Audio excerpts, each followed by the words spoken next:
5 situations where you should stay silent. Number 1. When your judgment is clouded. The first case when you should not speak up is when you are having trouble thinking clearly. This can be for many reasons. Maybe you are tired or under the influence or full of anger or anxiety. In these situations, it's better to wait a little before you speak your mind. If you don't, it is possible that you will say something you will regret afterward. You give your ideas time to mature and still think the same way. You can talk about it later, but not when you are compromised emotionally or in other ways. Number 2. When your words will be hurtful. The second situation in which you should not speak up is when your words are more likely to be hurtful beyond being useful. Sure, there are situations when others need to hear the truth, harsh as it may be, but these situations are rarer than we think. Consider whether the words you want to speak are going to be useful or if you are acting to hurt the other person. Number 3. When your opinion doesn't matter. The next situation when you should not speak up is when your opinion is irrelevant. It's never easy to admit and accept it. However, it's very important, even if our ego doesn't agree. When you don't know enough about a situation or other people are experts, or when your opinion has no impact on others, it's often better to stay silent, just because it's the wisest thing to do. Silence is the best answer to someone who doesn't value your words. Number 4. When you don't have enough evidence.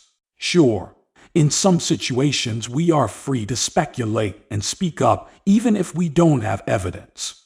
However, this is not always true when we are talking about something that will likely have a big impact on another person. For instance, on their physical and mental well-being, we should not offer information that is not certain.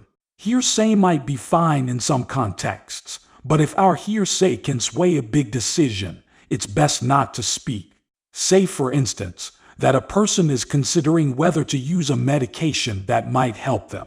It's best not to bring up a rumor about a friend of a friend who used that medication and had side effects unless you are certain it's a fact and not a rumor.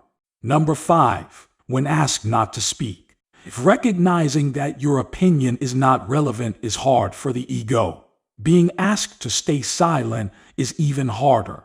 You might be asked to take a back seat in some situations, for instance, in some work contexts or in other circumstances, and that can make us want to speak up. However, it's best to restrain that impulse and instead reflect. Why are we being asked to stay silent? Listening and learning can also be good in these situations. Number 6. When you don't have anything to say. Just because you feel you ought to add something doesn't mean you should. Instead, you might support what someone else has said. It can feel awkward saying that you don't have something to add, but it is usually better than speaking for the sake of speaking. Allow yourself to admit when there is nothing to add.